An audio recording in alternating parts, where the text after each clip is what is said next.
మన రక్షకుడైన యేసుక్రీస్తు నామములో అందరికీ వందనాలండి. ఈరోజు దేవుని మాటలు లూకా సువార్త 6వ అధ్యాయము 28వ వచనం. మిమ్మును శపించు వారిని దీవించుడి, మిమ్మును బాధించు వారి కొరకు ప్రార్థన చేయుడి.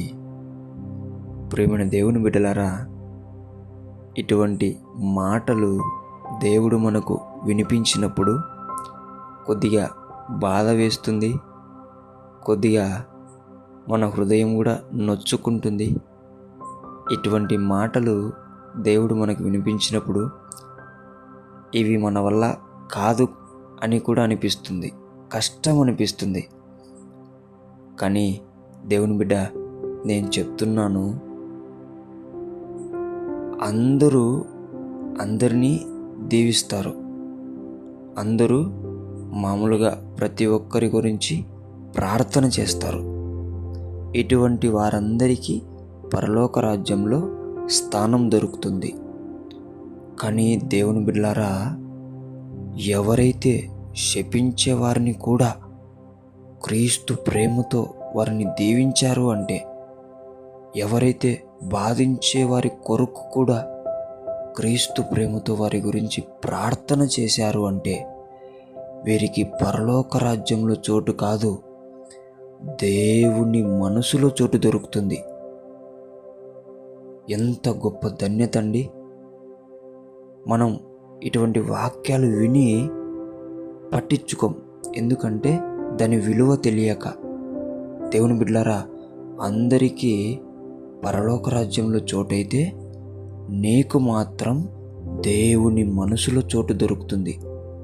ఒక్కసారి ఆ మనసులో చోటు సంపాదించుకున్నామా, నీ అక్కర ఏది, నీకు రోగమేది, నీకు శాపమేది, నీ మీద ఏం ఏలుతుంది, ఎవ్వరు కూడా ఆయనకు చెప్పాల్సిన అవసరమే లేదు.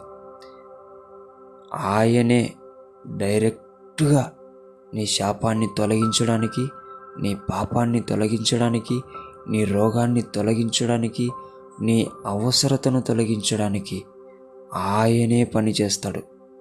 ఎందుకంటే నీవు పరలోక రాజ్య స్థానం కొరకు కాదు నువ్వు ప్రయాసపడేది, దేవుని మనసులో స్థానం కొరకు ప్రయాసపడుతున్నావు.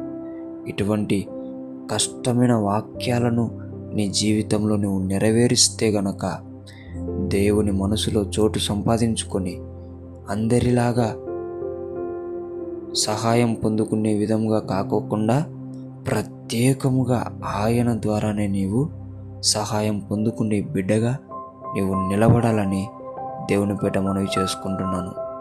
దేవుడి మాటలను దీవించునుగాక. ప్రార్థించుకుందాం. యేసయ్యా, మీకు వందనాలు నాయనా. నిజం ప్రభువా, ఇటువంటి వాక్యాలు నీవు మాకు వినిపించినప్పుడు మేము నిర్లక్ష్యం చేస్తామయ్యా, కానీ ఈరోజు దాని విలువ తెలియజేశావయ్యా.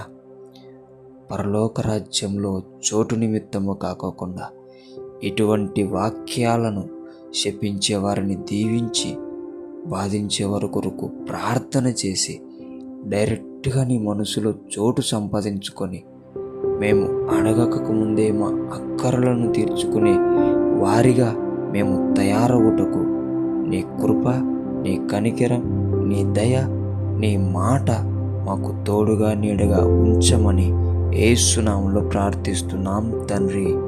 ఆమేన్.